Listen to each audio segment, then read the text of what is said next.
England, 1823. In the autumn of 1823, the Duke of Halford disappeared from London and was found 3 months later in a bookshop in York.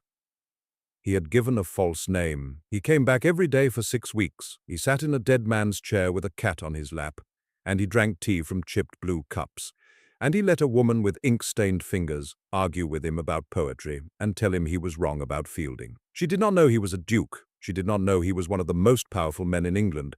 She knew only that he listened when she talked and that he came back, and that his laugh, when it finally came, sounded like something that had been locked away for a very long time. This is the story of how she found out and what happened after, but it does not begin with the Duke. It begins with the bell. The bell above the door of Fenwick and Sons booksellers had a particular sound, not the bright, cheerful chime one might expect from a shop that dealt in pleasant things, but a lower tone, almost melancholy, as though the bell itself understood the weight of the words housed within those walls. Clara Fenwick heard it 14 times on that Tuesday morning. She knew because she counted. She had always counted things, the number of pages in a damaged binding before she began repairs, the coins in the till at closing, the steps from the front counter to the back room where the oldest volumes lived in careful stacks, wrapped in linen to keep the damp from curling their pages. 17 steps. She had taken them thousands of times. The shop occupied a narrow building on Stonegate, one of the oldest streets in York, where the medieval timber frames leaned toward each other overhead like old friends sharing secrets. The front room held the newer stock, novels and volumes of poetry, histories and atlases, and the occasional collection of sermons that clergymen purchased with an air of great seriousness. The back room was Clara's true domain. There, surrounded by the smell of aged paper and the beeswax she used to condition leather covers, she did the work that kept the shop alive: binding repairs, restoration of water-damaged pages, the careful reconstruction of spines that had cracked under the weight of years and careless handling. Her father, Thomas Fenwick, had taught her the craft. He had been a quiet man with ink permanently stained into the creases of his fingers, and a habit of reading aloud to himself while he worked, murmuring passages from whatever volume lay open on his bench as though the words needed to be heard by human voice to be fully alive. He had run the shop for 31 years, and his father before him, and his father before that, Fenwick and Sons. Though there had never been sons, only Clara. Thomas Fenwick had died 2 winters ago, a cough that settled in his chest in November and never left. Clara had nursed him through it, sleeping in a chair beside his bed in the rooms above the shop, listening to his breathing grow thinner and more labored with each passing night, until one morning in January she woke and the room was silent in a way it had never been before.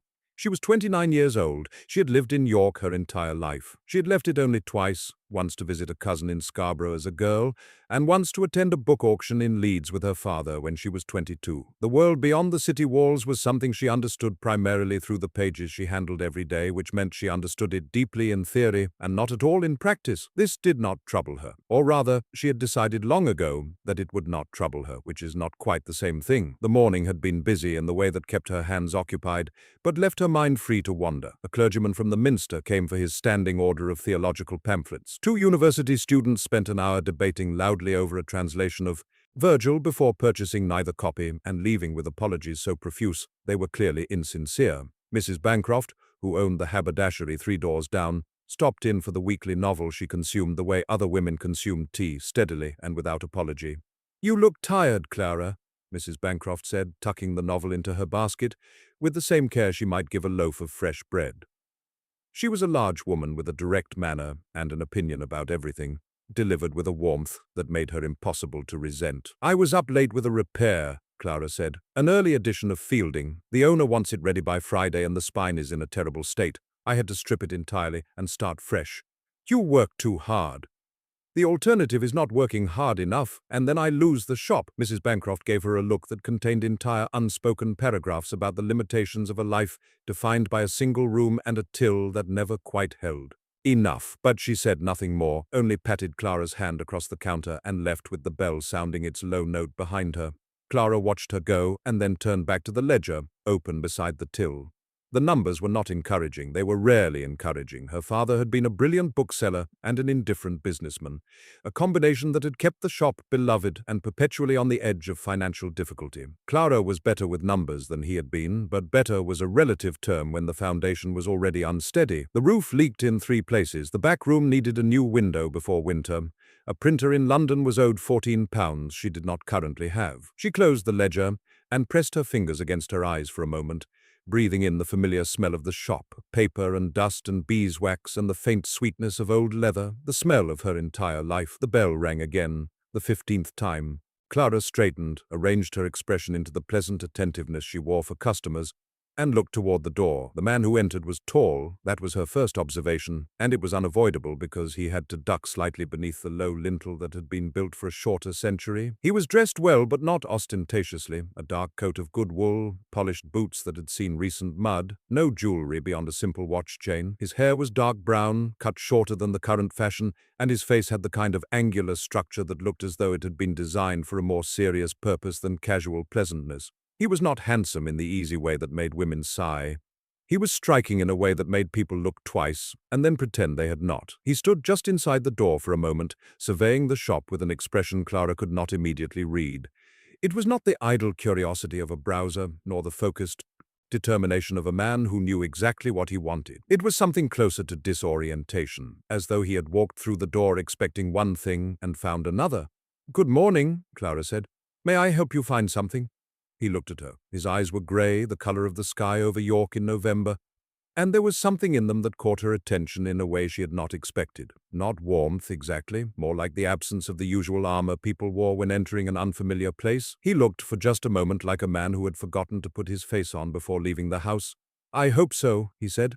His voice was deep, educated, carrying the careful vowels of someone raised in the south of England but without the clipped affectation of London society. "I am looking for a specific volume. It may have been left here some years ago, on commission. A copy of Montaigne's Essays, in the original French, 17th century binding. It would have been brought in by a Mr. James Calloway." Clara's brow furrowed slightly. The name was not familiar, but commission volumes that went uncollected were common enough. Her father had kept careful records, but his filing system had been idiosyncratic at best. "Calloway," she repeated. "I do not recall the name, but my father handled most of the commissions before his passing. His records are in the back. I would need to look through them." Something shifted in the man's expression at the word passing, a flicker of recognition, as though the concept of recent loss was not abstract to him. "I am sorry," he said. "I did not know. I would not wish to trouble you." "It is no trouble. It is quite literally what I do." She gestured toward the back room. "If you would like to wait, or if you prefer, you could return tomorrow, and I will have an answer for you." He hesitated. She watched the hesitation with interest because it seemed out of proportion to the simplicity of the decision. He was deciding something larger than whether to wait or come back, she realized, though she could not have said what. "I will come back tomorrow," he said, "if that is convenient." "Perfectly convenient. And your name, sir, so I know whom to expect?" Another hesitation, briefer this time but visible. "Calloway," he said. "Edward Calloway. Mr. Calloway. I am Miss Fenwick. The shop is open from 9 until 5, though I am usually here earlier. The door is open whenever the sign says so and occasionally when it does not." The ghost of something that might have been a smile crossed his face. It did not quite land, as though smiling were a skill he had recently lost practice in. "Thank you, Miss Fenwick," he said. "I appreciate your kindness." He left. The bell sounded its low note. Clara stood behind the counter and stared at the closed door for a moment longer than was strictly necessary, then shook her head slightly and went to the back room to begin searching through her father's commission ledgers. She found the entry 40 minutes later, buried in a ledger from 1819. Montaigne Essay, Paris edition, circa 1680, fine calf binding, minor foxing. Brought by Mr. J. Calloway of Renford, near York. Commission for cleaning and assessment, £1 2 paid in advance. Never collected. She located the book itself in a trunk beneath her workbench, wrapped in cloth alongside 6 other unclaimed commissions dating back a decade. She unwrapped it carefully. It was a beautiful volume, small enough to hold comfortably in one hand, the leather soft with age, the gilt lettering on the spine still legible. She opened it gently, and a folded letter slipped from between the pages, landing on the workbench with the faint sound of old paper meeting wood. Clara picked it up. The letter was unsealed, addressed in a flowing hand to Edward, and nothing more. No surname, no direction, just the name, written with the casual intimacy of someone who expected the recipient to know exactly who had sent it. She did not read it. It was not hers to read. She tucked it back inside the book, wrapped the volume in fresh cloth, and set it aside on her bench. Then she went upstairs to her small kitchen, made tea, and sat by the window that overlooked Stonegate, watching the afternoon light move across the old stone buildings, and thinking about the man with the grey eyes who had hesitated twice before giving his name. He returned the next morning at 9:30. The bell announced him, and Clara looked up from the counter where she was entering the previous day's sales into the ledger. He was wearing the same coat, or one identical to it, and he looked as though he had slept poorly. There were faint shadows beneath his eyes that she had not noticed the day before, or perhaps they had deepened overnight. "Mr. Calloway, I found your book." "You did?" Something in his voice suggested he had not entirely expected her to. "My father's records were thorough, if not always easy to navigate. The volume has been here since 1819. It is in excellent condition. Forgive me, your relation, who left it?" "My cousin, James. He had good taste. It is a lovely edition." She retrieved the book from beneath the counter where she had placed it that morning, still wrapped in its cloth. She set it before him, and he unwrapped it with hands that were careful but not quite steady. He held the volume the way one holds something that belongs to a person who is no longer alive, with a tenderness that has nowhere left to go. "There was a letter inside," Clara said quietly. "I left it where I found it, between the pages, roughly a third of the way through." He opened the book, found the letter. She watched his face as he unfolded it, and she saw the exact moment the words reached him, because something behind his eyes closed like a door shutting against a draught. He read the letter twice. She knew because his eyes returned to the top of the page after reaching the bottom. Then he folded it carefully and placed it in his coat pocket without looking up. The silence that followed was not uncomfortable exactly, but it was heavy. Clara had lived with grief long enough to recognize its particular weight in a room, the way it pressed the air thinner and made ordinary sounds seem louder than they were. The clock on the wall ticked. A cart passed on the street outside. The cat, a large orange tabby named Biscuit, who had claimed the shop window as his personal territory, yawned audibly. "I owe you for the commission," he said at last, his voice level in the way that requires effort. "And for storage these 4 years. You owe me £1 2 shillings for the original work, which was paid in advance by Mr. Calloway. There is nothing owing. Surely 4 years of storage warrants something." "Mr. Calloway, the book spent 4 years in a trunk under my workbench. It was not exactly receiving attentive care. I would feel dishonest charging for neglect." That almost smile again, closer to landing this time. Would it be an imposition if I sat for a moment?" he asked. "Before I go." Clara studied him. He did not look like a man who made such requests often. He looked like a man who had spent a long time ensuring he never needed to. "There is a chair in the back room," she said. "It is not elegant, but it is comfortable, and I can offer you tea. I was about to make some for myself." He followed her into the back room, ducking again beneath the low doorway, and she saw him take in the space the way she imagined a man dying of thirst might look at water. The crowded shelves, the workbench with its tools and scraps of leather, and the half-restored fielding lying open under a weighted cloth, the window that let in thin morning light, the second chair, her father's, that she had never been able to move from its place beside the bench. He sat in her father's chair without knowing. It was her father's chair, and Clara felt a strange, involuntary tightness in her throat. She made tea on the small stove in the corner, using the better cups, the ones with the blue pattern that her father had bought her mother years before Clara could remember. She handed him one and sat in her own chair, on the opposite side of the bench, and for a few minutes neither of them spoke. "Your father," he said eventually. "How long has it been?" 2 years this January. "And you run the shop alone?" "I have a boy who comes in 3 afternoons a week to help with deliveries, but yes, it is mine now." "That is a great deal of responsibility for one person." "It is a great deal of everything for one person," she said, and then wondered why she had said something so honest to a stranger. "But it was his and his father's before him, and I would rather exhaust myself keeping it alive than let it go." He nodded slowly, and she had the sense that he understood something in that statement that went beyond books and commerce. "James was like that about Renford," he said. "The property near here. It was never grand, not by the standards of, well, it was not grand. But he loved it in a way that had nothing to do with its value. He used to say that a place absorbs the hours you spend in it, and eventually it becomes a kind of record of your life. He said you could feel the years in the walls." "Your cousin sounds like he would have liked my father," Clara said. "I believe he would have. They shared a reverence for things that cannot be measured in pounds." "How did he die, if you do not mind my asking?" "A fall from his horse, 3 months ago. On a road he had ridden 1,000 times." He paused. "There is something particularly cruel about an ordinary death. One expects tragedy to announce itself, to arrive with drama and significance. James simply fell. The horse came home without him."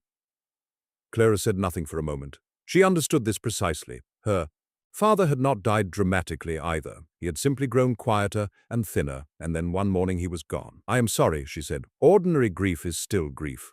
He looked at her with an expression she could not name. It was not gratitude exactly. It was closer to recognition, as though she had said something in a language he had not heard anyone else speak. "Yes," he said quietly. "It is?" They sat with that exchange between them like a bridge built unexpectedly between two banks of a river neither had intended to cross. He stayed for an hour. She did not mean for him to. He did not seem to mean to either, but the conversation moved the way water moves downhill, finding its own path without needing to be directed. He asked about the shop, and she told him its history. She asked about his cousin, and he told her about a man who preferred dogs to people and could identify any bird by its song, and had once read the entirety of Don Quixote aloud to a horse he believed was lonely. Clara laughed at that, genuinely laughed. The kind that arrives without permission, and Edward Calloway looked at her as though laughter was something he had forgotten existed and was startled to encounter again. When he left, he bought a small volume of Cowper's poems from the front room, not because he wanted it, Clara suspected, but because he felt he ought to purchase something in exchange for the hour and the tea and the chair. "Will you be in York long, Mr. Calloway?" she asked as she wrapped the book in brown paper. "I am not certain," he said. "There are matters to settle with my cousin's property. It may take some time." "Well, you know where the shop is, and the tea is always available, though I make no promises about its quality." "It was the best tea I have had in a long while, Miss Fenwick." She did not think he was talking about the tea. The bell sounded as he left. Clara stood behind the counter and realized that for the first time in a very long while, the shop felt different after a customer departed. Not emptier, just more aware of the space a person had occupied. She went back to the Fielding restoration and tried not to think about grey eyes and a letter that made a man's hands tremble. She was not entirely successful.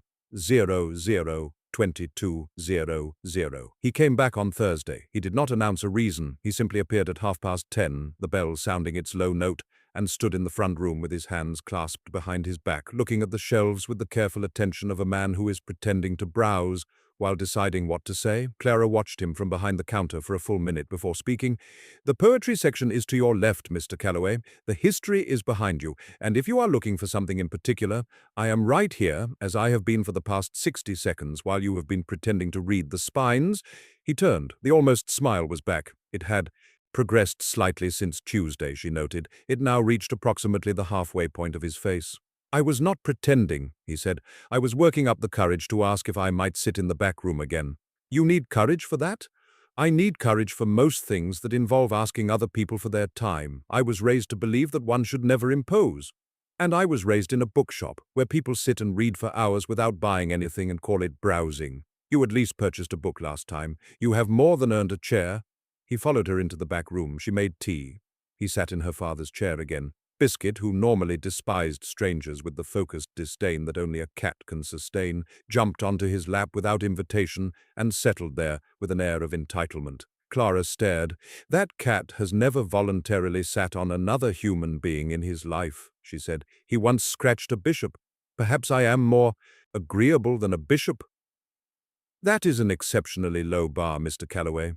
He laughed. It was a short, startled sound, as though it had escaped before he could catch it, but it was real, and it changed his face entirely. For a moment, he looked younger, lighter, like a man glimpsed through a window before he remembers to close the curtains. Clara turned back to her workbench so he would not see that the sound had affected her. They talked, not about grief this time, but about books. He had read widely and remembered precisely, and he had opinions that he offered not as pronouncements but as invitations to disagree. She disagreed often.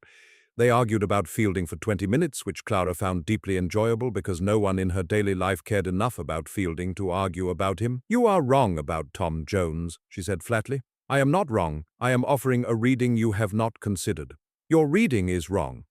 You are remarkably confident for a woman who has just spilled tea on her sleeve." She looked down. She had, in fact, spilled tea on her sleeve. She had not noticed because she was too busy being right about Fielding. "The tea is irrelevant to the argument," she said. "I agree completely. I merely wanted you to know." She bit the inside of her cheek to keep from smiling and failed. He stayed for 2 hours. When he left, he bought a volume of Johnson's essays that she suspected he already owned. He came back on Saturday, and the following Monday and Wednesday. By the end of the second week, his visits had acquired the quiet regularity of a habit neither of them acknowledged directly. He arrived between 10 and 11. She made tea. He sat in her father's chair. Biscuit sat on his lap. They talked. The conversations grew longer and wider.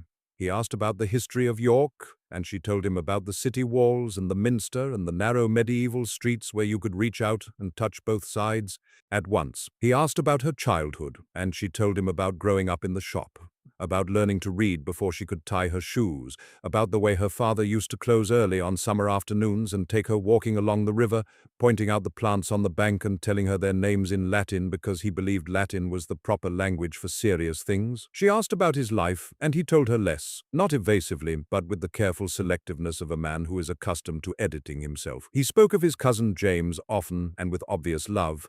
He spoke of his own childhood in general terms, a large house in the south, tutors, an education that was thorough and somewhat joyless. He mentioned a mother who was still living, in a tone that suggested the relationship was complex in ways he was not prepared to explain. He never mentioned a title. He never mentioned an estate. He never mentioned London or Parliament or the season or any of the thousand details that would have revealed who he was. The omissions were so consistent that they could not be accidental. Clara noticed them the way she noticed a book with missing pages. The shape of what was absent told its own story. She did not press. Everyone had pages they kept to themselves. What she did notice, with increasing clarity, was the way he changed inside the shop. When he arrived each morning, there was a stiffness to him, a held quality, as though he had spent the hours since she last saw him remembering how to wear the armor he set aside at her door. It took roughly 15 minutes and half a cup of tea for the stiffness to ease. She could track it. His shoulders would drop a quarter inch. His voice would lose its careful modulation. He would lean back in the chair instead of sitting at its edge. By the end of each visit, he was someone she suspected very few people had ever met. She was not sure he knew this about himself. She was not sure she should tell him. 002800. The folklore came up on a Tuesday, 3 weeks after his first visit. She had been transcribing notes at the workbench when he arrived, and rather than clear them away, she had simply shifted them to one side to make room for the teacups. He glanced at the open notebook, then glanced again with more interest. "What is this?" he asked. Clara hesitated. She had never shown the notebooks to anyone outside the people she collected the stories from. It felt private in a way that was difficult to explain, like showing someone a letter you had written but never sent. "It is a project," she said, "something I have been doing for the past several years. I collect stories and songs and folk knowledge from the older residents of the county, farmers, midwives, blacksmiths, people who remember things that are not written down anywhere." He was quiet for a moment, reading the open page. She watched him scan her handwriting, the neat columns of text interspersed with sketches of plants and small marginal notes. "This is a remedy for croup," he said, pointing. "Mrs. Alderton, who lives 3 miles north of the city. She is 82 and she learned it from her mother, who learned it from hers. No physician would endorse it, but Mrs. Alderton has treated every child in her village for 60 years and has yet to lose one. And this," he turned the page, "a story about a woman who lived in the river. Jenny Greenteeth, a water spirit that pulls children under if they wade too close to the bank. It is a cautionary tale, obviously. Keep your children away from deep water. But the way Mrs. Alderton tells it, there is genuine beauty in it. Jenny is not simply a monster. She is lonely. She takes children because she lost her own." Edward looked up from the notebook. His expression had shifted into something she had not seen before. Not amusement, not polite interest, something closer to hunger. "How many of these have you collected?" 12 notebooks, roughly 400 entries, stories, songs, remedies, weather predictions, planting lore, death customs. Some of it is practical, some of it is purely imaginative. All of it is disappearing. Disappearing. The people who carry these stories are old, Mr. Calloway. When they die, the stories die with them. Their grandchildren work in factories now. They do not sit by the fire and listen to tales of river spirits and cure songs. In another generation, this knowledge will simply be gone, as though it never existed. She paused. She had not meant to say so much. She had not meant to let him see how much it mattered to her. "Forgive me," she said. "I know it sounds rather important," he said. "It sounds important." She looked at him. "Most people say quaint," she said carefully, "or charming, or they say nothing at all and change the subject. Most people are wrong about most things, in my experience."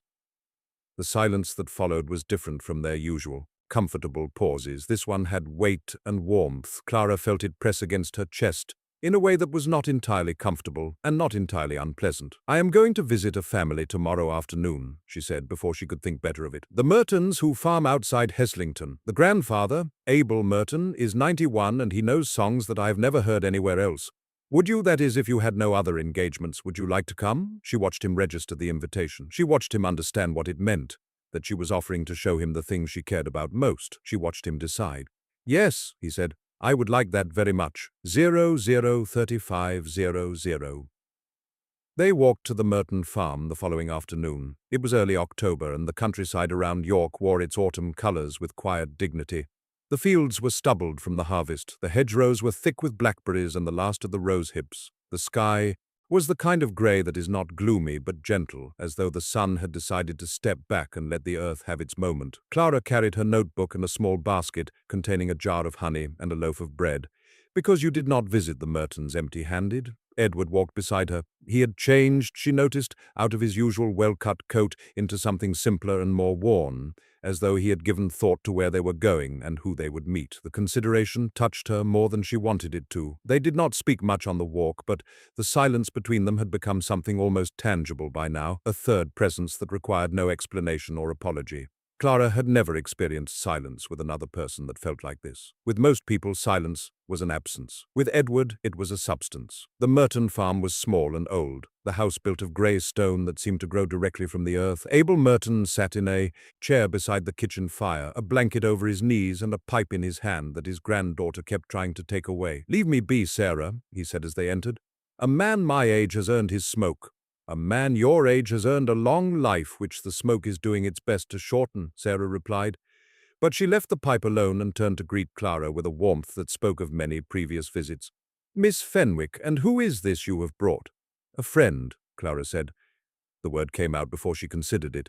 She glanced at Edward and saw that he had registered it. "Mr. Calloway, he is visiting York, and he has an interest in the old stories." Abel Merton looked at Edward with the sharp appraisal of a man who had spent 91 years learning to read people the way other men read books. "Sit down then, Mr. Calloway," he said. "You look like you could use a story." Edward sat on a low stool beside the fire. The kitchen was warm and close, smelling of bread and wood smoke and the particular sweetness of dried herbs hanging from the ceiling beams. Sarah brought them tea in heavy earthenware cups that had no saucers. Abel Merton began to talk. He told them about the Barghest, the great black dog that was said to haunt the lanes around York, whose appearance foretold a death in the family. He told them about the wishing well at Givendale, where women went on Midsummer Night to ask for children, leaving pins in the water as payment. He told them about the cure for warts, which involved stealing a piece of meat, rubbing it on the wart, and burying it at a crossroads under a new moon. "Does it work?" Edward asked. "The wart cure? It worked for my father. It worked for me. It did not work for my brother, but my brother was a skeptical man, and the old magic does not care for skeptics." Edward nodded as though this were a perfectly reasonable medical opinion. Then Abel began to sing. The song was old. Clara could hear it in the melody, which moved in patterns that predated the tidy structures of modern music. The words were half English and half something older, a dialect so thick it was nearly another language. Abel's voice was thin with age but steady, and the song filled the small kitchen the way smoke fills a room, finding every corner and settling there. Clara transcribed as fast as she could. Beside her, Edward sat very still, listening with his whole body. She glanced at him once during the song and saw something on his face that stopped her pen. He was moved. Not politely, not intellectually, moved in the way that a person is moved when something reaches past every defense they have constructed and touches something they had forgotten was there. His eyes were bright. His hands, resting on his knees, were perfectly still. When the song ended, the silence in the kitchen held for several seconds. "That was beautiful," Edward said. His voice was rough. Abel looked at him with an expression that might have been approval. "That song was old when my grandmother was young," he said. "Her mother sang it, and her mother before that. It is a song for the dead, Mr. Calloway. We sing it to guide them home." Edward said nothing. Clara saw his jaw tighten slightly and understood, with the clarity of someone who recognized grief in all its forms, that he was thinking of his cousin. She reached over without looking at him and laid her hand briefly on his arm, a touch so light it could have been accidental. It was not accidental. He did not look at her, but his hand shifted slightly, his fingers brushing against hers for the space of a single breath before pulling away. The walk back to York was quiet, the light was fading, and the city walls rose against the darkening sky like something from one of Abel's stories, ancient and watchful. "Thank you," Edward said when they reached the top of Stonegate, "for bringing me. You do not need to thank me." "I do. I have not felt that I have not been—" He stopped, tried again. "I have spent the past 3 months existing inside a kind of numbness, as though everything around me is happening behind glass. Today the glass was not there." Clara looked at him in the fading light. The street lamps were being lit, one by one, and the warm glow caught the planes of his face and softened them. "Then come again next time," she said simply. "I am visiting a woman in Fulford on Saturday who knows a cure for every ailment except a broken heart. She says for that, you need a dog and a long walk and someone who does not ask too many questions." That sounds like remarkably good advice. She is a remarkably wise woman. She also believes that elves live in her garden wall, so take the wisdom as you find it, he laughed. The real laugh, the one that changed his face. Twice in one day, Clara counted. "Good night, Mr. Calloway." "Good night, Miss Fenwick." She watched him walk away down Stonegate, his tall figure growing smaller in the lamplight, and she stood there longer than she should have before turning and going inside. Upstairs, in her kitchen, she opened the notebook to the page where she had transcribed Abel's song and found that her handwriting was less steady than usual. She stared at it for a moment, then closed the book and pressed her palms flat on the table. "Do not," she told herself aloud in the empty room. "Do not."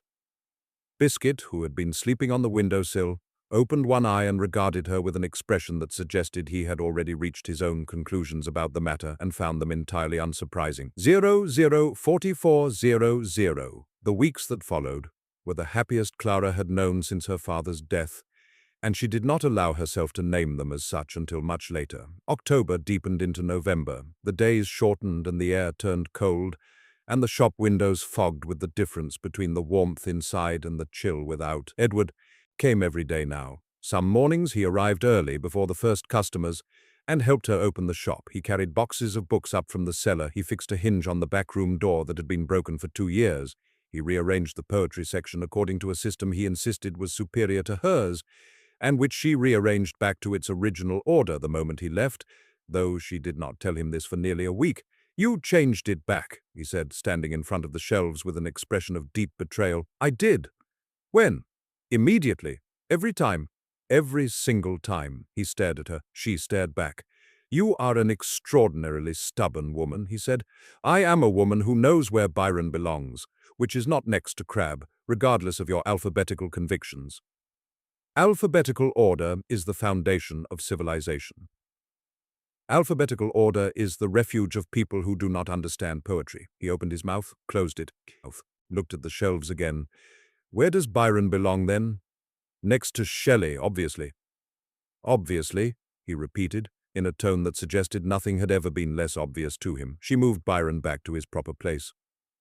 Edward watched with the resigned expression of a man who has learned that there are battles not worth fighting and that most of them involve a woman who runs a bookshop. These were the moments that accumulated, small and unremarkable individually, but together forming something that neither of them had the language for yet. The arguments about books, the quiet mornings when they worked side by side, she at her bench repairing bindings, he reading in the chair, and neither spoke for an hour and neither minded. The afternoons when customers came and went and he stepped aside with natural ease, as though he understood that the shop was her domain and he was a guest in it. He never presumed. That was the thing Clara noticed most. He never treated the shop as his to improve or her life as his to arrange. He asked before he fixed things. He offered help in the form of questions, not instructions. When she said no, he accepted it without argument or wounded pride. She had not known that this was something she needed until she had it. They visited more families together. A widow in Fulford who kept bees and knew 17 different uses for honey, including a poultice for burns that she swore worked better than anything a surgeon could provide, a retired blacksmith in Acombe who told them about the Ghost Forge, a story about a smithy that appeared on the road on winter nights, manned by a dead blacksmith who would shoe your horse for free but demanded a year of your life in payment, a cluster of farming families near Stamford Bridge who still practiced wassailing, singing to the apple trees in January to ensure a good harvest. They taught Clara the songs, and she transcribed them with Edward sitting beside her, holding the notebook steady when the wind tried to take it. Each visit followed the same pattern. Clara asked questions, listened carefully, wrote everything down. Edward sat quietly and listened with the kind of focused attention that made old people trust him instinctively. He had a gift for it, she realized. A gift for making people feel that what they had to say mattered. "You listen well," she told him one evening, as they walked back from a farm near Bishopthorpe where an elderly woman named Agnes had told them a story about a changeling child that lasted nearly an hour. "I have spent most of my life listening to people who have nothing to say," he replied. "It is a revelation to listen to people who have everything to say." She glanced at him. The comment had the shape of a confession, though she was not sure he intended it as one. "What sort of people do you normally listen to?" she asked. He was quiet for a moment. "Politicians," he said at last. "Businessmen, people who speak in order to position themselves rather than to communicate. That sounds exhausting. It is the water I swim in, or swam in, before York. And what will you do when you leave York?" The question came out before she could stop it, and the silence that followed told her she had touched something they had both been carefully not touching. "I do not know," he said. "I have been trying not to think about it. That does not seem like you. You strike me as a man who thinks about everything." "I am, which is precisely why not thinking about this particular thing is so unusual that I am somewhat alarmed by it." Clara laughed, despite the ache that had opened in her chest. She did not want him to leave. She had known this for some time. She had not wanted to look at it directly, the way one avoids looking at the sun, even while knowing exactly where it is. "Well," she said, "the folklore will not collect itself, and Mrs. Pritchard in Haxby has promised me a song about a mermaid that she will only sing if the moon is right, which apparently means the second week of November. So you cannot leave before then." "I would not dream of it," he said. "One does not disappoint Mrs. Pritchard. One absolutely does not. She has a walking stick, and she is not afraid to use it." 005000. The almost touches became more frequent, his hand steadying hers when she reached for a book on a high shelf, her fingers brushing his when she passed him a teacup, his arm against hers when they walked side by side on narrow country lanes, a contact that neither of them moved to break. One afternoon in the back room she was demonstrating a binding technique, her hands moving quickly over the leather and thread, and he leaned closer to see, close enough that she could feel the warmth of him, the faint scent of soap and wool, and something underneath that was simply him. She turned her head to explain a particular stitch, and found his face inches from hers. They both went still. The shop was quiet. Biscuit was asleep in the window. The clock ticked. The late afternoon light came through the back room window at a low angle, painting everything in gold. Clara could see the individual threads of grey in the blue of his irises. She could see the small scar above his left eyebrow that she had never noticed before. She could see the precise moment when his gaze dropped to her mouth and then returned to her eyes. And she felt the recognition of that glance move through her body like a tremor. Neither of them moved. "The stitch," she said. Her voice did not sound like her voice. It sounded like someone speaking from a considerable distance. "You cross the thread behind the spine, not through it." "Behind," he repeated. He had not moved back. "Not through." "Yes, thank you." "You are welcome." He straightened. She returned to the binding. Her hands were not entirely steady, and she had to redo the stitch twice. Nothing happened. Everything happened. 005400.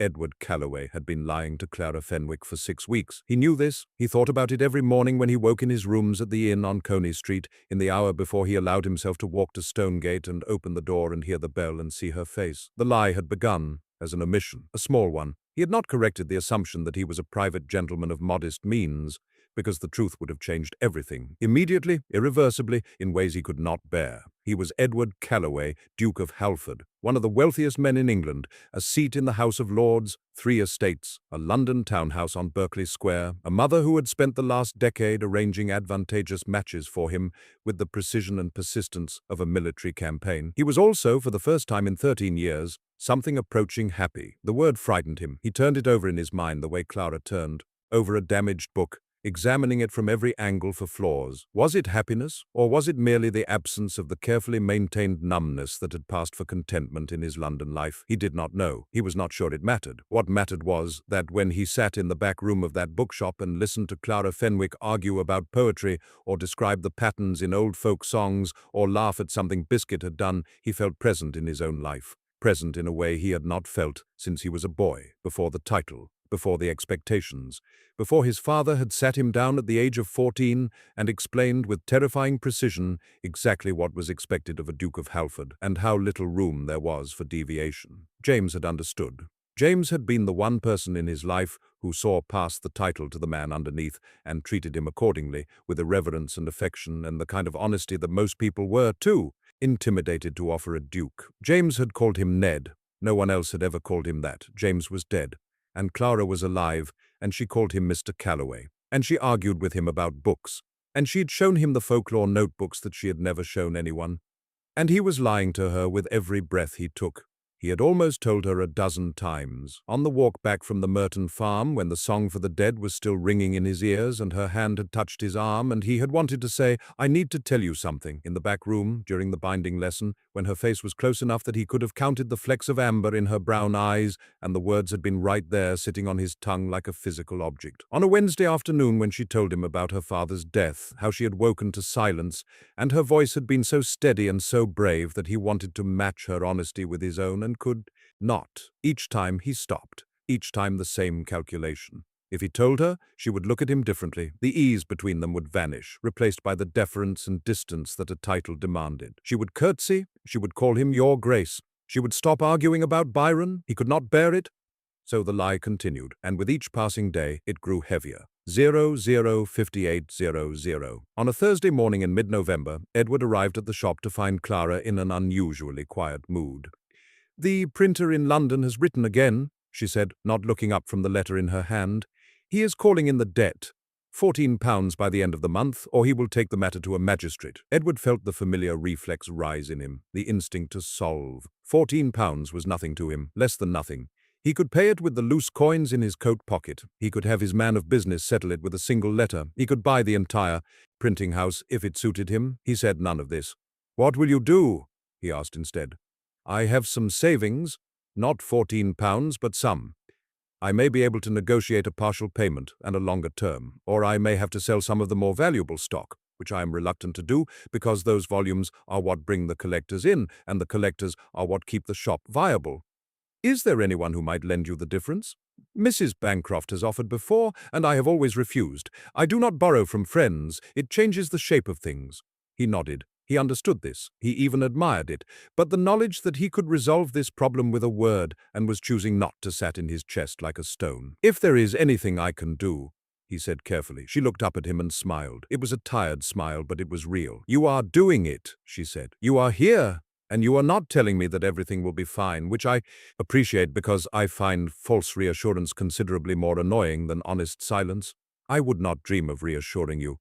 "Good. Now, help me move those crates from the front room. I am rearranging the display, and before you say anything, no, we are not alphabetizing." The following Tuesday, the shop roof began to leak in earnest. It had been dripping for months, a slow, persistent seepage in the corner of the back room that Clara managed with strategically placed buckets and a grim determination not to think about how much a new roof would cost. But Tuesday brought heavy rain, the kind of downpour that turned York's streets into rivers, and the drip became a stream. Clara stood in the back room with water pooling at her feet, staring up at the dark stains spreading across the ceiling, and Edward saw something in her face that he had never seen before. Not defeat. Clara was not built for defeat, but something adjacent to it, a weariness so deep that it had gotten have to manage it alone. She looked at have to manage it alone. She looked at him.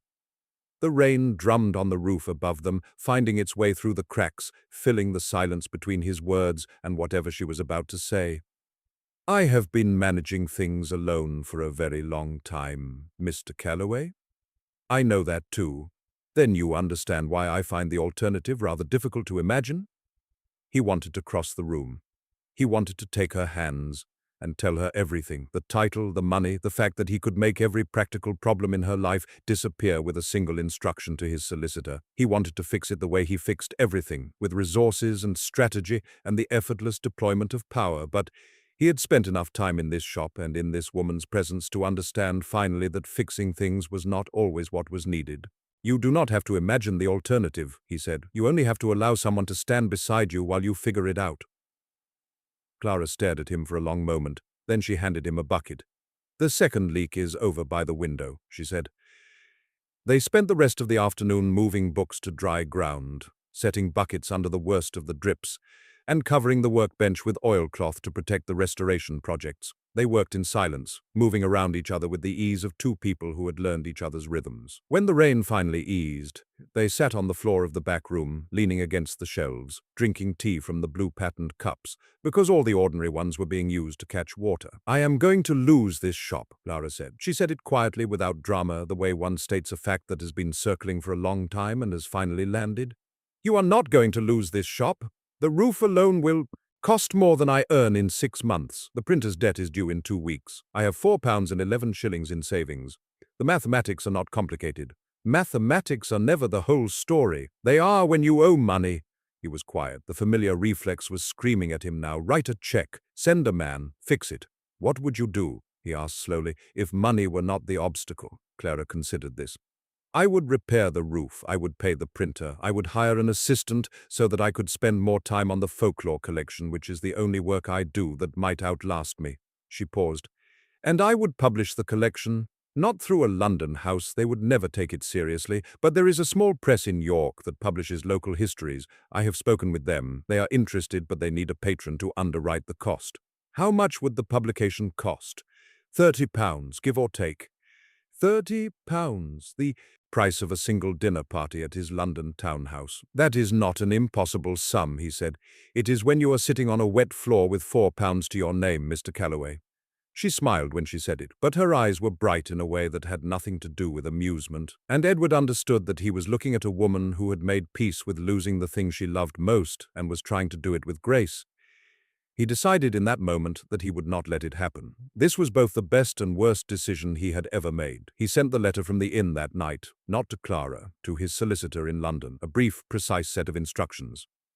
Pay the debt owed by Fenwick and Sons booksellers to Hartley and Sons printers, London. £14, payment to be made anonymously, no connection to the Duke of Halford, to be disclosed under any circumstances. He also wrote a second letter to the York press Clara had mentioned, an inquiry about patronage, the cost of a print run, the terms. He signed it E. Calloway and gave the inn as his return address.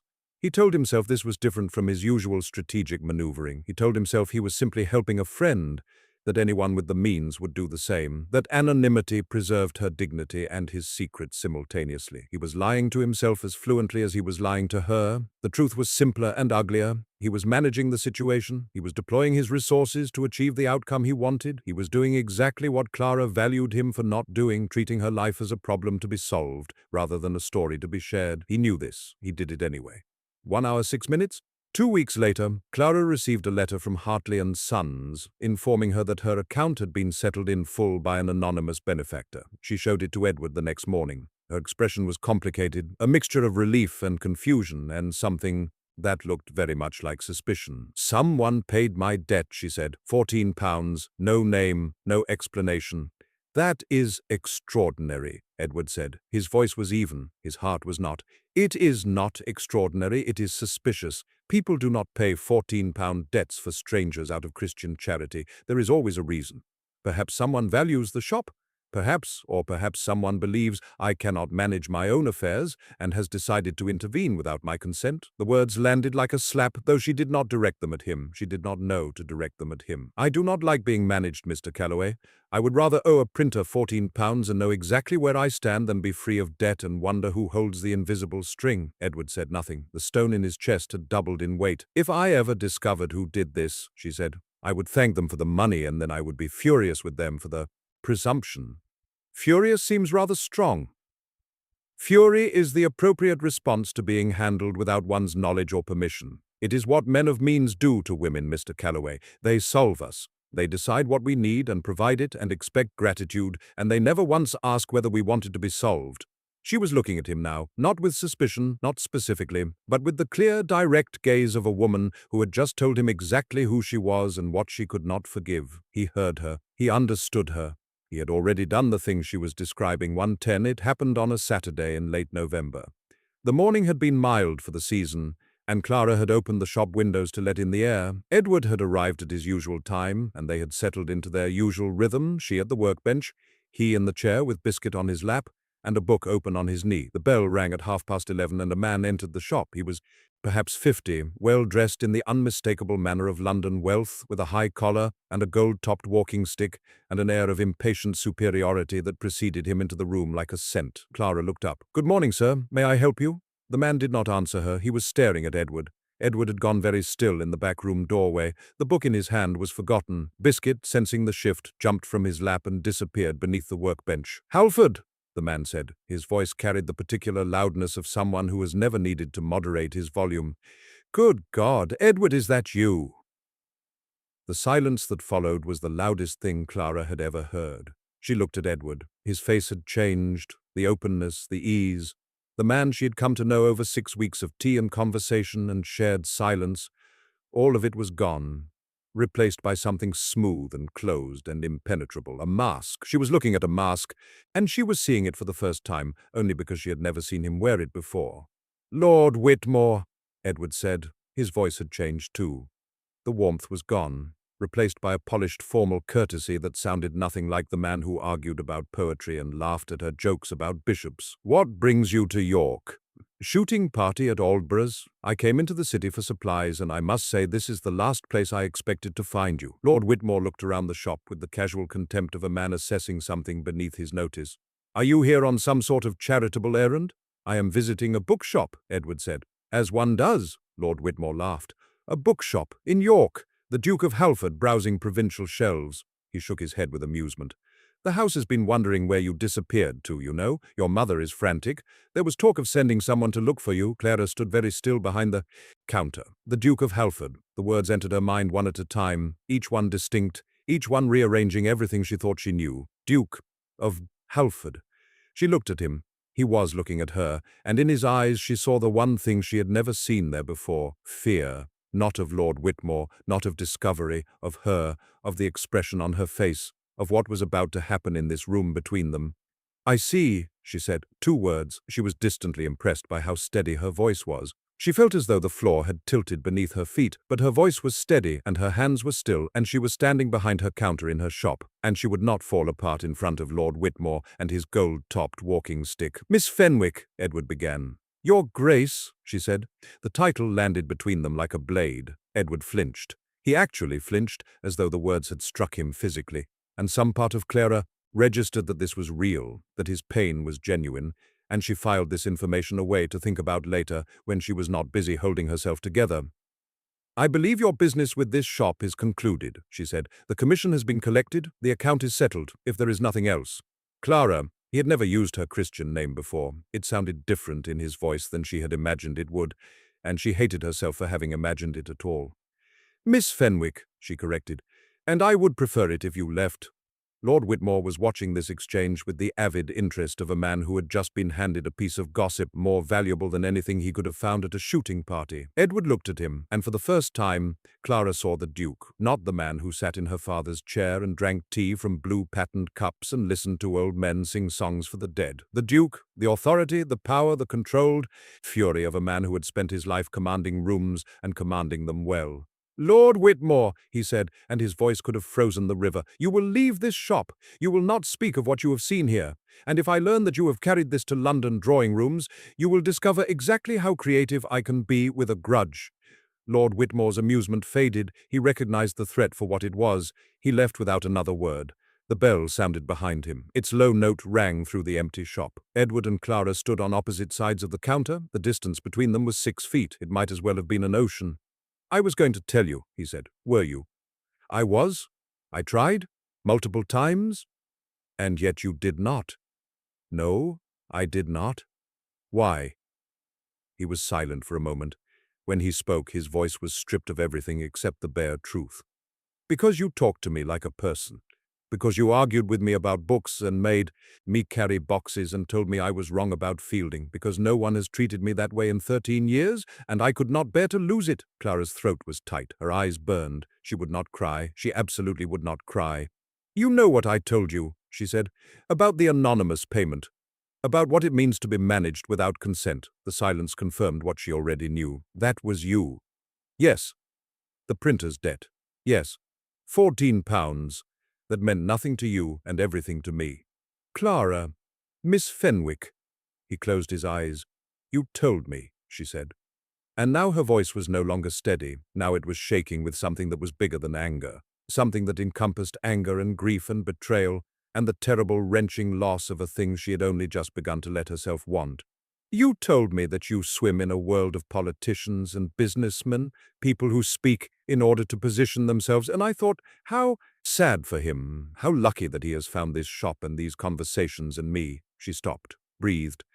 "But you were doing the same thing. You were positioning yourself. You let me believe you were someone you are not. You let me show you the notebooks and take you to Abel Merton's kitchen and tell you about my father. And the entire time you were sitting there with a secret that would have changed everything I said. It would not have changed what I felt. It would have changed what I felt, and you took that choice from me." The words hung in the air. She watched him hear them. She watched him understand. "Please leave," she said. "If I could just explain." "You have explained. You are a duke. You lied. You paid my debt without asking. These are facts, not explanations." "The facts are not the whole story. They are today." He looked at her for a long moment. Then he nodded once, picked up his coat from the hook by the back room door where it had hung every day for 6 weeks as though it belonged there, and walked to the front of the shop. At the door he turned. "The man in this shop was not a lie," he said. "He is the most honest thing I've ever been." He left. The bell rang. Clara stood behind the counter in her father's shop, surrounded by her father's books, under her father's leaking roof, and pressed her hands flat against the wood until her knuckles went white. Then she closed the shop early, went upstairs, sat on her bed, and cried in a way she had not cried since the morning she woke to silence. 1:18. The days that followed were very quiet. Edward did not come to the shop. The bell rang its usual number of times for the usual customers, and none of them were him, and Clara hated that she noticed. She hated that the back room felt emptier. She hated that Biscuit sat on the chair, on his chair, on her father's chair, and stared at the door with an expression of confused abandonment that mirrored her own feelings with uncomfortable precision. Mrs. Bancroft noticed on the second day, "Where is your Mr. Calloway?" "He is not my Mr. Calloway, and he has concluded his business in York." Mrs. Bancroft gave her a long look. "Clara, I do not wish to discuss it. You look as though you have not slept." "I have not slept. This is unrelated." "It is manifestly related." "Mrs. Bancroft, I appreciate your concern. Truly I do. But if you press me on this, I will cry. And I refuse to cry in the front room of a bookshop before noon. It is undignified." Mrs. Bancroft, to her eternal credit, did not press. She bought 2 novels instead of her usual one, and left a small parcel of biscuits on the counter without comment. Clara ate the biscuits for dinner because she had forgotten to buy food. A week passed, then 2. Edward's absence did not become easier. It became different. The sharp pain of the first days dulled into something wider and less defined, a persistent ache that lodged itself behind her ribs and refused to be reasoned with. She was angry. She had every right to be angry. He had lied, not about a small thing, about the fundamental fact of who he was.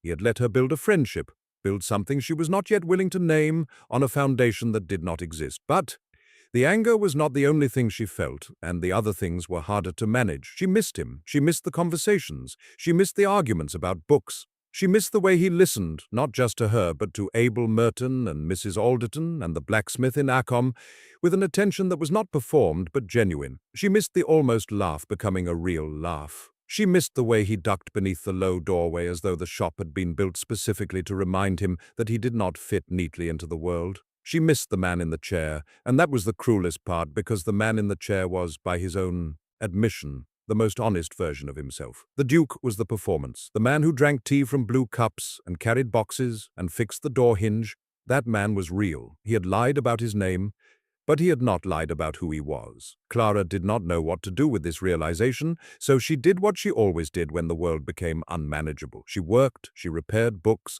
she visited the families on her folklore list, she transcribed stories and songs in her careful handwriting, and tried not to notice that the notebook reminded her of the afternoon he first saw it, the hunger in his expression, the way he had said the word important as though it was something he'd been searching for. She did not think about the fact that the printer's debt had been paid. She did not think about the letter from the York press that arrived 10 days after Edward left, inquiring whether she would be interested in publishing her folklore collection and mentioning that a patron had expressed interest in underwriting the costs. She did not think about these things because thinking about them required acknowledging that his instinct to help, however poorly executed, had come from something real, and she was not ready to acknowledge that. Not yet. December 1st, 24 hours, 0 minutes. December arrived with frost and silence. Clara went to the churchyard on Sunday morning, as she always did. Her father's grave was near the east wall, beneath an old yew tree that dropped its needles on the headstone in a way that required regular sweeping.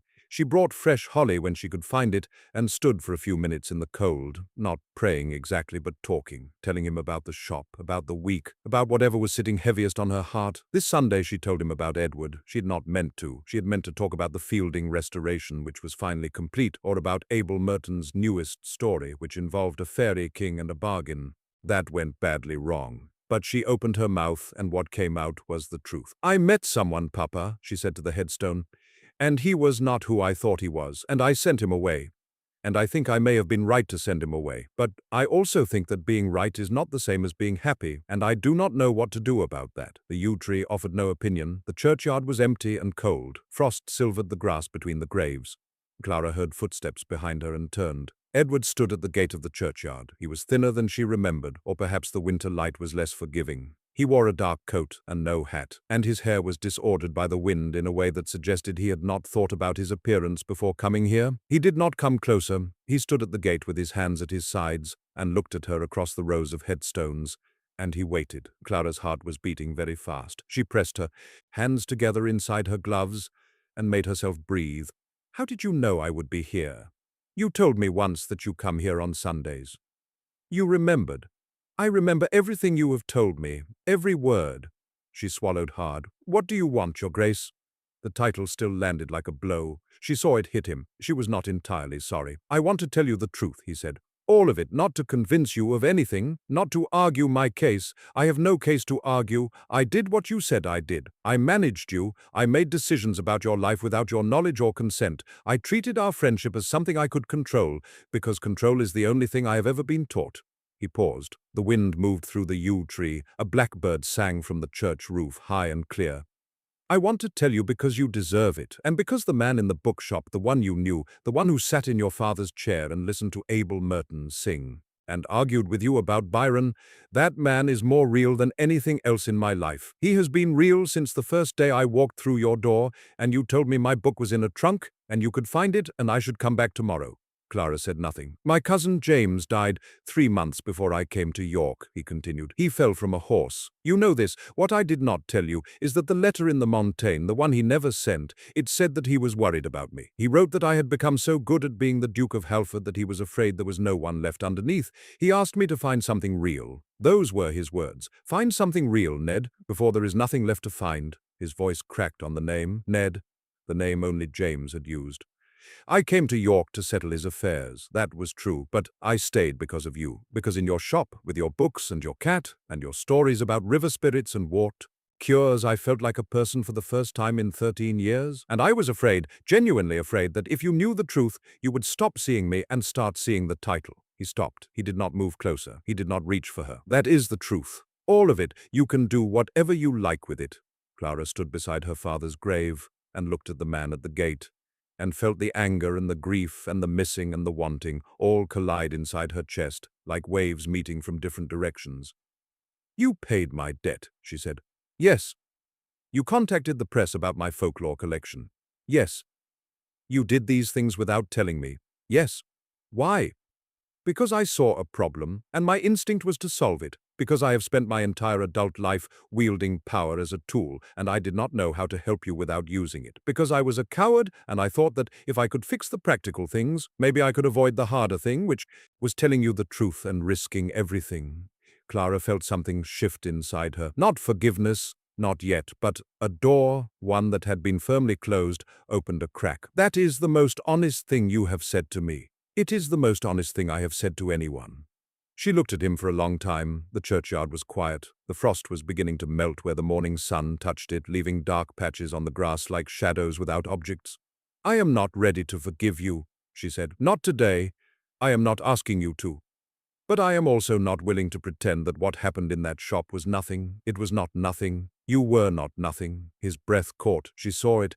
"If you are staying in York," she said, "then you should know that Mrs. Pritchard has a new song, something about a selkie. She says she will only sing it for someone with an honest face, which I told her rules out most of the population." The ghost of a smile. "The familiar one. The one that never quite landed." "Does it rule me out?" he asked. "That depends," Clara said, "on how honest you intend to be from now on." "Completely."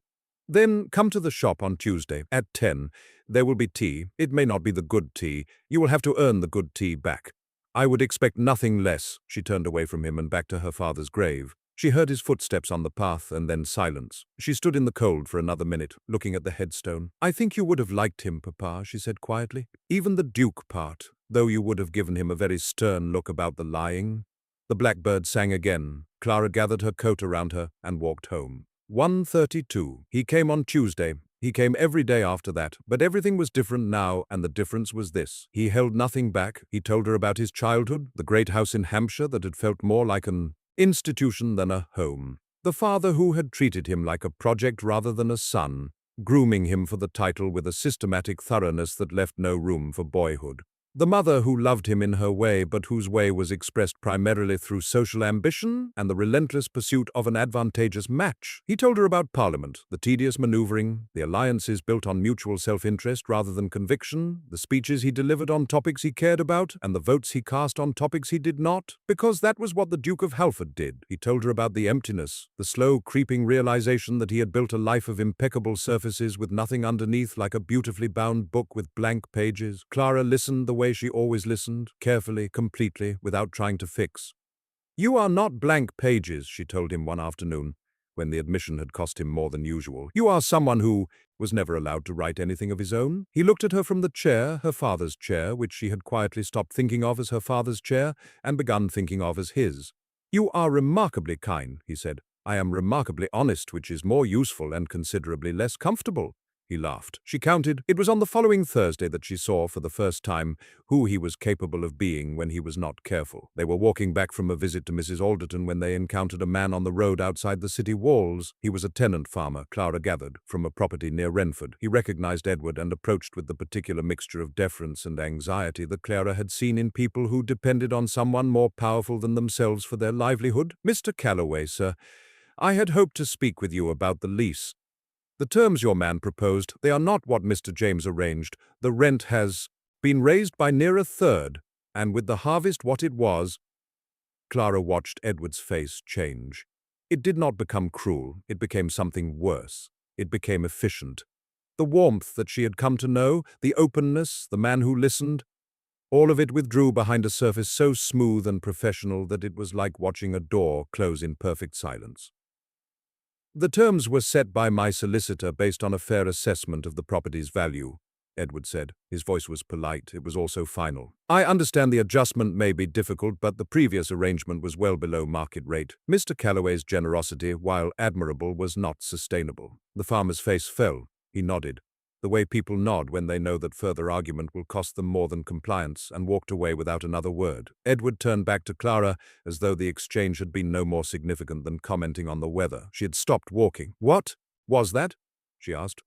"A matter of business. That man was frightened of you." "He was concerned about his rent. It is not the same thing." "It is exactly the same thing when the person setting the rent holds all the power and the person paying it holds none." Edward's expression tightened. She saw the flicker of defensiveness, the instinct to justify, and then she saw him catch it. He stood on the road in the fading afternoon light, and she watched the struggle play out on his face, the Duke against the man, the efficiency against the honesty she had demanded of him. "You are right," he said at last. I did not think. It is how I have always handled such matters. The solicitor sets the terms, I enforce them. I do not ask whether the terms are fair, I ask whether they are correct. Those are not the same thing? No, they are not." He was quiet for a moment. When he spoke again, his voice was lower. "I have done this my entire life, Clara, not just with tenants. With everyone. I assess situations, I calculate outcomes, I implement decisions, and I have never once asked myself whether the people affected by those decisions were frightened of me, because it did not occur to me that it mattered." He looked at her. The mask was gone. What was underneath was not attractive. It was the face of a man recognizing, perhaps for the first time, that competence without compassion was its own kind of cruelty. "That is who I have been," he said. "Not always, not with you, but with most people, for most of my life. And I am telling you this, not because it reflects well on me, but because you asked for honesty, and this is what honesty looks like. It is not always a sympathetic portrait." Clara stood on the road and felt the weight of what he was offering. Not a confession designed to earn sympathy, not a tragic backstory that made his flaws forgivable. An ugly truth presented without excuse, because she had told him that truth was the price of her. "Trust, what will you do about the tenant?" she asked. "I will speak with my solicitor. I will review the terms. I will ask whether they are fair, not merely correct. And if the answer is that they are not fair, then I will change them." She studied his face. He did not look away. "That is a good start," she said. She resumed walking. After a moment he fell into step beside her. The silence between them was different this time, heavier, but also more real. as though a pane of glass that neither of them had known was there had been quietly removed. When they reached Stonegate, she paused at the shop door. "Edward?" "Yes?" "Thank you for telling me that. I know it was not easy." "It was considerably less easy than paying someone's debt anonymously." "Yes, it was. That is why it matters more." She went inside. He stood on the street for a moment, and when he turned to walk back to the inn, something in his posture had changed. Not his shoulders, not his stride. Something less visible and more fundamental, as though a weight he had been carrying so long he had forgotten it was there had shifted, not lifted, but shifted. And for the first time in years he could feel the shape of it. The reconciliation was not a single moment. It was an accumulation, like everything between them had always been. He came to the shop and he held nothing back, and she tested this honesty the way she tested the spine of a repaired book, carefully, with pressure, looking for weak points. She asked difficult questions, and he answered them. She pushed, and he did not deflect. She mentioned the debt once, flatly, and he did not defend himself or explain it away. He simply said, "I was wrong. I am sorry." She asked him once, on a cold December afternoon with rain against the windows, why he had not simply told her the truth at the beginning. "Because I was afraid," he said, "and because I told myself the lie was for your benefit, that knowing would burden you. But it was for mine? It was always for mine." "Yes," she said, "it was. I am not accustomed to being afraid. You are not accustomed to having something worth being afraid of losing." He looked at her. The look lasted long enough that the air between them changed temperature. "No," he said quietly, "I am not." She kissed him on a Wednesday. It was not dramatic. It was not planned. They were in the back room. He was helping her shelve a delivery of new stock, handing books up to her while she stood on the small ladder she used to reach the top shelves. He handed her a volume and their fingers touched and she looked down at him and he looked up at her and the distance between them was suddenly intolerable. She leaned down. He reached up. They met somewhere in the middle, which seemed appropriate. The kiss was gentle, questioning. The kind of first kiss that is more important for what it asks than what it answers. When she pulled back, his hand was still raised, his fingers resting against her jaw with a lightness that suggested he was not entirely sure she was real. "I have wanted to do that for approximately 6 weeks," she said. "I have wanted you to do that for approximately 6 weeks. Then we are in agreement." It would appear so. She climbed down from the ladder. He did not step back to give her room, and she did not ask him to. They stood in the narrow space between the shelves, with their faces inches apart, and the smell of old books around them, and the rain on the windows, and the clock ticking, and Biscuit asleep, and the world outside continuing without them. "This is complicated," she said. "Yes, you are a duke. Yes, I am a bookseller. Yes, society will not approve." "Society can go hang." She laughed. He kissed her again. This one was less gentle and less questioning, and considerably more certain. 1:42, he asked her to come to London, not to live, not yet, but to see, to meet the world he came from so that she could decide with full knowledge whether she wanted any part of it. "I will not pretend it is pleasant," he said. "It is a world of judgment and performance, and people who measure your worth by your lineage and your dress and the number of rooms in your house. But it is also the world I live in, and if we are to be honest with each other, you should see it clearly." Clara thought about this for a long time. "I will come," she said, "but I will not pretend to be something I am not. I am a bookseller from York. I have ink under my fingernails, and I know more about binding glue than ballroom etiquette. If that is unacceptable to your world, then your world will have to adjust. My world has needed adjusting for a very long time." She left the shop in Mrs. Bancroft's care, packed a single trunk, and travelled to London in Edward's carriage. The journey took 2 days. She spent most of it reading and refusing to be nervous. London was overwhelming, not the size of it, though it was enormous, not the noise, though it was deafening. What overwhelmed her was the sheer volume of performance. Everyone was performing. The way they dressed, the way they walked, the way they spoke, every gesture calculated for an audience. Clara, who had spent her life in a city where people said what they meant and wore what they owned, felt as though she had stepped into a theatre where everyone knew the script except her. Edward's townhouse on Berkeley Square was beautiful and enormous and felt nothing like a home. Clara walked through its polished rooms and understood with sudden visceral clarity why he had stayed so long in a cramped bookshop in York. "You hate this house," she said. "I do not hate it. I am indifferent to it, which may be worse." His mother, the Dowager Duchess, was exactly what Clara expected, and nothing she was prepared for. a small, elegant woman with Edward's grey eyes and a manner that combined perfect courtesy with absolute control. She received Clara in the drawing room with a graciousness that was technically flawless and emotionally arctic. "Miss Fenwick, Edward has told me about you." "Has he told you the truth?" The dowager's eyebrow rose a fraction of an inch. "I beg your pardon. Forgive me, that was not aimed at you. It is an ongoing concern between your son and me that we have mostly resolved." Edward, standing behind her, made a sound that might have been a cough. The dowager studied Clara for a long moment. Whatever she saw, she did not share her opinion of it. She served tea in cups that were considerably finer than the blue-patterned ones in York, and made conversation with the precise, impersonal elegance of a woman who had been trained from birth to reveal nothing while appearing to reveal everything. When Clara left the drawing room, she felt as though she had been weighed, measured, and filed for future reference. "She hates me," Clara said. "She does not hate you. She does not understand you. These are different things." "Does she understand anyone?" Edward considered this. "She understands the rules of her world. She has lived by them her entire life, and they have served her well. You are someone for whom those rules do not apply, and that frightens her." "I frighten a duchess. That is rather impressive for a bookseller." "You frightened a duke." The duchess was inevitable. The weeks in London were difficult. Clara did not pretend otherwise, and Edward did not pretend that she should. There were dinners where women looked through her as though she were made of glass. There were conversations that stopped when she entered a room and resumed in whispers when she left. There was a ball, one single terrible ball, where a countess asked her, with a smile like a sharpened blade, what exactly her father had done. "He sold books," Clara said, "and he was the best man I have ever known. What did yours do?"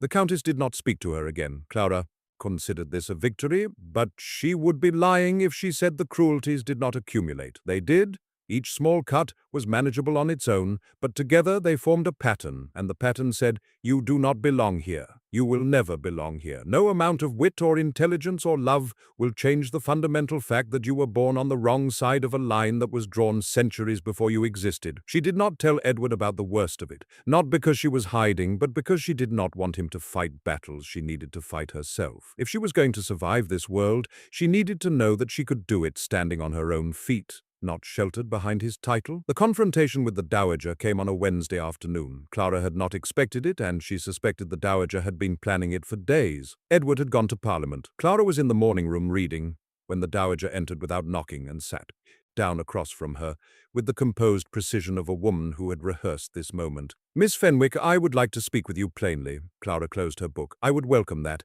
Plainness has been in short supply since I arrived." The dowager folded her hands in her lap. Her posture was impeccable. Her expression was not hostile.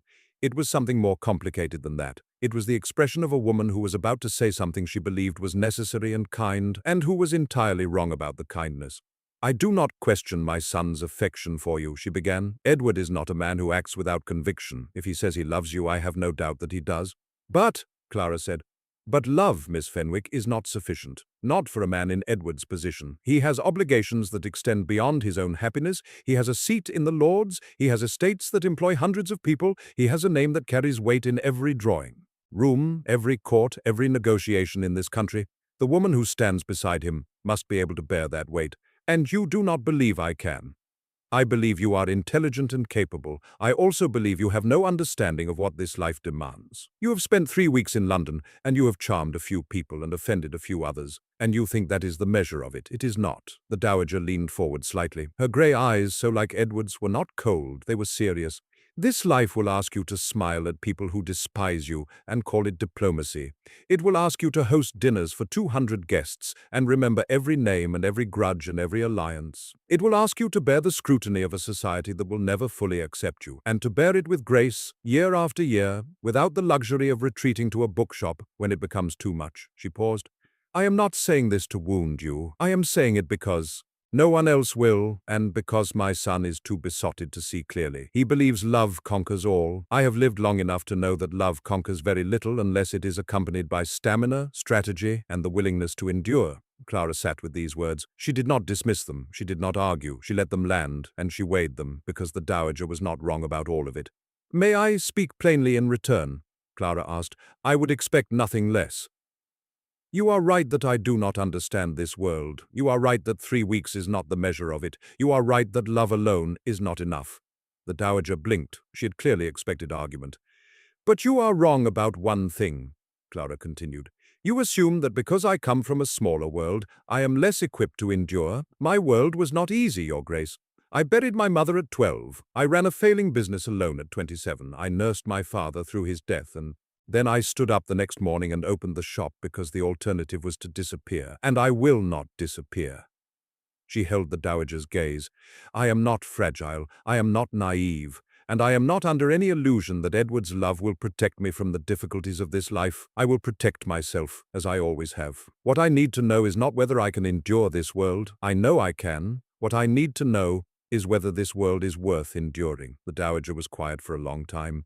"My husband asked me to marry him when I was 18, she said at last. Her voice had changed. It was quieter, less rehearsed. "I was not in love with him. I married him because it was expected, because the alliance was advantageous, because that was what women of my station did. I learned to love him later, in the way one learns any skill, through practice and determination." She looked down at her hands. "He was not an easy man. The Calloway men never are, but I built a life beside him, and I was proud of what I built. When he died, I discovered that the life I had constructed so carefully was not mine at all. It was his. Without him, I was simply the dowager, a title that means, quite literally, the one who came before."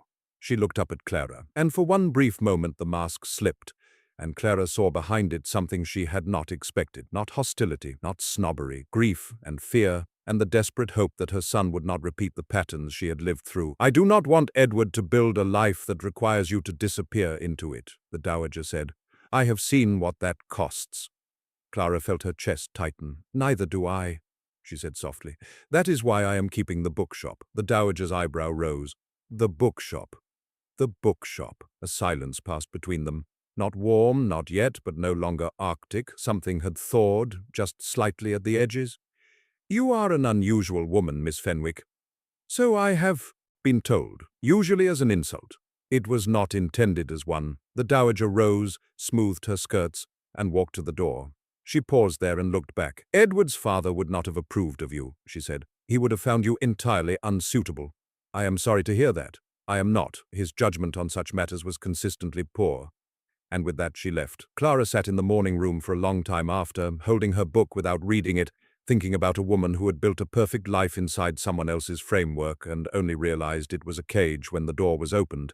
She did not tell Edward about the conversation in detail, but that evening when they sat together in the library, she took his hand and said, "Your mother is not what I expected. Few people are. She loves you very much. She is terrified of what this will cost you." "It will cost me nothing that matters. It will cost you the world you know." "Then it is a bargain," he said, "because the world I know has cost me everything that does." But for every difficult encounter, there were moments that surprised her. A young wife who sought her out at dinner and confessed that she had always wanted to write but had been told it was unbecoming. Clara spent an hour with her talking about books, and when the woman left, she was holding a list of authors Clara had recommended and an expression that suggested a door had been opened that she did not intend to close.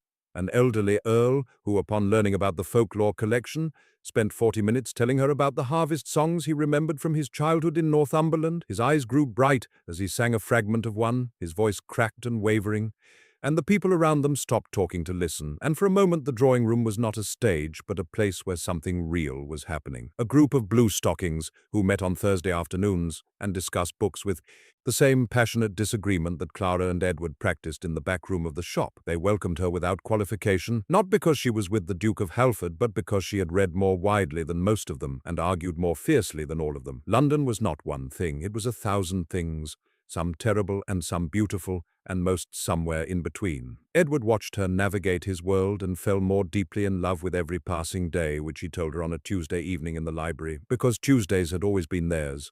"I love you," he said. "I have loved you since you told me your father's book was in a trunk and I should come back tomorrow. That is a very fast timeline. I am a decisive man." "You are a man who hid his identity for 6 weeks. Decisive is not the word I would choose." "Fair." She took his hand. "I love you too. I have loved you since you sat in my father's chair and drank tea from the blue cups and listened to an old man sing a song for the dead. But love is not the question. The question is whether I can live in this world. You do not have to live in this world. We can make our own. Dukes do not get to make their own worlds, Edward. This one does." She looked at him, he looked back, and she saw in his eyes the same man who had walked into her shop on a Tuesday morning in October and ducked beneath the low doorway and forgotten to put his face on. "All right," she said. "All right, all right, but I am keeping the shop." 2 nights before they returned to York, Clara found Edward in the library at 3 in the morning. He was sitting in the dark, not reading, not drinking, just sitting with his hands on the arms of the chair and his eyes fixed on the empty fireplace, and she knew immediately that something had shifted. "Edward!" He did not startle. He had heard her come in. But he did not turn to look at her, and that told her more than words could have. She sat in the chair beside his and waited. The clock on the mantel ticked. The house was silent in the way that large, empty houses are silent, a silence that has rooms and corridors of its own. "I am afraid," he said at last. Clara did not speak. She let the words stand. "Not of society, not of my mother, not of losing my position or my reputation or any of the things that are supposed to matter." He paused. "I am afraid that I will fail you." "Edward, let me finish, please." She closed her mouth. She waited. "I know how to be a duke. I have known how to be a duke since I was 14 years old. I know how to manage estates and navigate parliament and command a room. I know how to perform every social obligation required of a man in my position. I have been trained for it the way a horse is trained, thoroughly and without much regard for whether the horse enjoys the process." He turned to look at her. In the dark, his face was all angles and shadows. "But I do not know how to be a husband. I do not know how to be a father. I do not know how to build something real with another person, because everything I have ever built has been a performance." His voice dropped. "You asked me once whether the man in the bookshop was real, and I told you he was the most honest thing I have ever been. That is true, but it is also true that I have been that man for barely 3 months out of a life of 34 years. He looked at her with an expression she had never seen on him before. Not fear of losing her, fear of himself. "What if it does not last? What if we go back to York and the days pass, and I wake up one morning and the Duke has swallowed the man again? What if I manage you without realizing it? What if I make decisions for you the way I made the decision about the printer's debt, not out of malice but out of habit, and I do not even see it until the damage is done?" He was quiet for a moment. "I cannot promise you that I will not make mistakes. I can promise you that I will try. But trying is not the same as succeeding, and you deserve someone who succeeds." Clara sat with this for a long time. The clock ticked. The darkness held them. "My father tried to teach me to bind books when I was 9, she said. "I was terrible at it. The stitches were crooked, the leather bunched, the spine cracked the first time I opened the finished volume. I cried, and he sat me down on his bench and he said, 'Clara, every book I have ever repaired was broken first. That is the point. We do not work with things that are already perfect. We work with things that are damaged, and we make them whole, and sometimes the repaired version is stronger than the original because the person who fixed it understood where the weakness was." She reached across the dark space between the chairs and found his hand. "You are not going to be a perfect husband. You are going to make mistakes. You are going to slip back into managing because it is the only way you have ever known to feel safe, and I am going to be angry about it. And we are going to argue, and then we are going to fix it, because that is what people do, not perfect people, real people." His hand tightened around hers. "I do not need you to never fail," she said. "I need you to stay.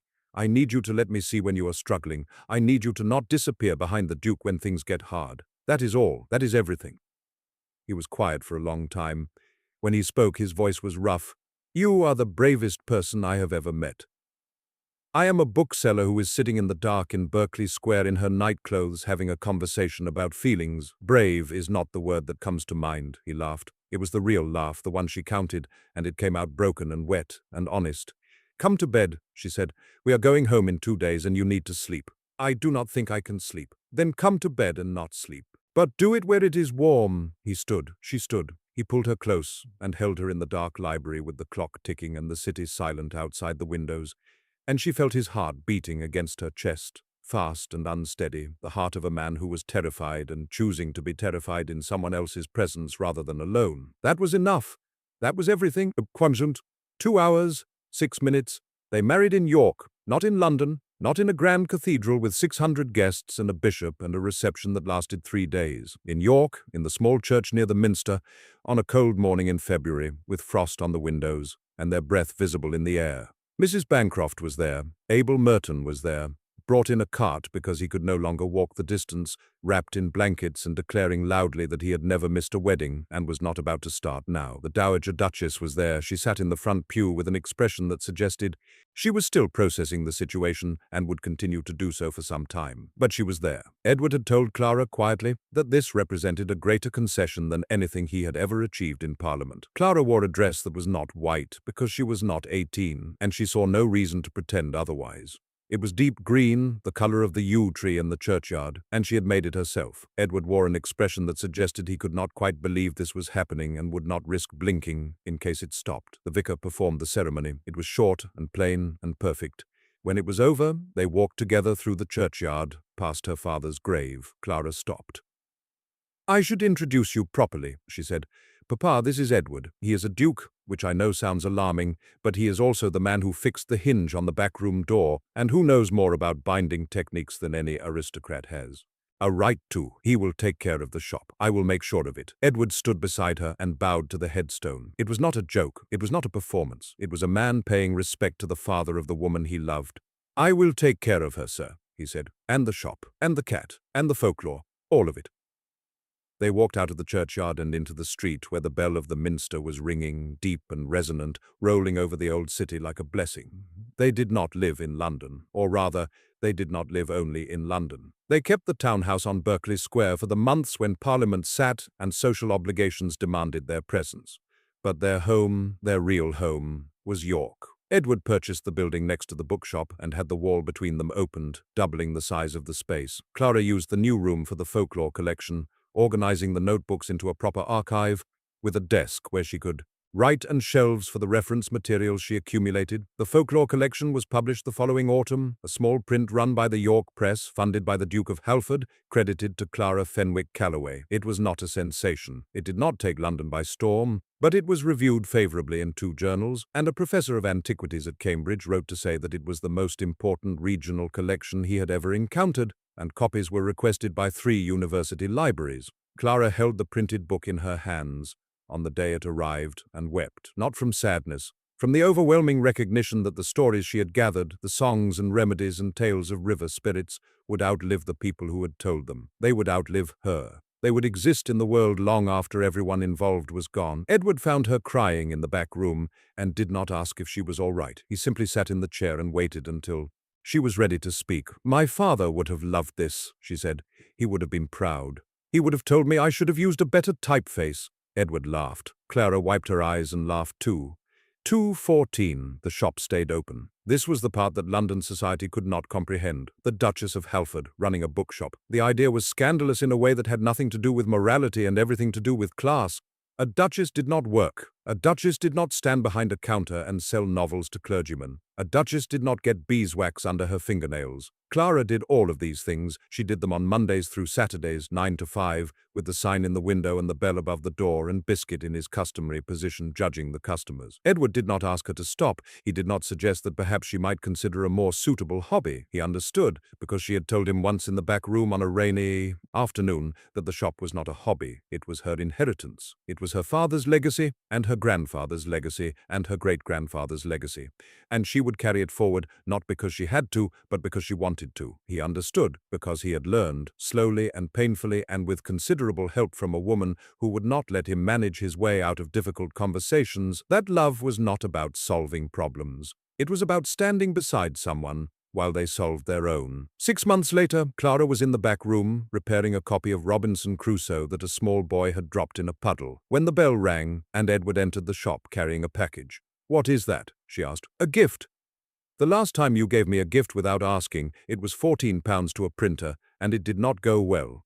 This cost considerably less than £14, and involves no deception whatsoever." He set the package on the workbench. She unwrapped it. Inside was a small brass bell, polished, bright, with a clear high chime, entirely unlike the melancholy tone of the one above the door. Clara looked at him. "The old bell stays," she said. "I know. It belonged to my grandfather. I know that too. This one is not a replacement, it is an addition." He hung the new bell beside the old one so that when the door opened, both sounded together, the low, melancholy note and the bright, clear chime, different in every way but harmonious. Clara listened to the 2 notes ring and fade. "That," she said, is the most romantic thing anyone has ever done with shop hardware. I aim to set a standard." She kissed him in the doorway of the shop, in full view of Stonegate, and Mrs. Bancroft, who was passing by, applauded. 2:20, 1 year later, Clara sat by the window of the rooms above the shop, nursing their daughter. The baby was 3 weeks old and had Edward's grey eyes and Clara's stubbornness and a set of lungs that could rattle the window panes. They had named her Alice, after no one in particular, a name that belonged to her and to no family legacy, a name she could make her own. Edward sat beside them in the chair he had brought up from the back room, reading aloud from a volume of Montaigne's essays, the same one his cousin James had left in the shop all those years ago. The baby did not understand French. She did not need to. She understood the sound of her father's voice, which was warm and low and full of a contentment that would have been unrecognizable to anyone who had known the Duke of Halford a year ago. Below them, the shop was closed for the afternoon. Mrs. Bancroft had taken over the counter 3 days a week, declaring that she had always wanted to sell books and that haberdashery was overrated. Biscuit had accepted the new arrangement with the weary tolerance of a cat who has survived too many upheavals to be surprised by anything. Clara leaned her head against the back of the chair and watched the late afternoon light move across the room. "Edward, read me the part about friendship." He turned pages until he found it and read. The words were 400 years old, and they were about the bond between two people who see each other clearly, who require no performance and no pretense, who are simply and completely known. Clara closed her eyes and listened. In the room below, 2 bells hung side by side above the door, one old, one new, both waiting. Outside, the city of York went about its evening. The minster bells rang the hour. The lamps were lit on Stonegate. A woman walked past the bookshop and glanced at the window where the cat still sat, patient and watchful, and the light was warm and the sign said closed. But the door, as it often did, stood slightly open, because the door of Fenwick & Sons booksellers was always open, and always had been, and always would be. Thank you for staying with us until the end of this story. If it touched your heart, we invite you to subscribe, like, and share. Your support helps us create more tales of love, second chances, and the quiet courage it takes to let someone see who you truly are. Another story is waiting for you at the end of this video. Let yourself be carried into another world. With gratitude, Duke of Hearts Romance.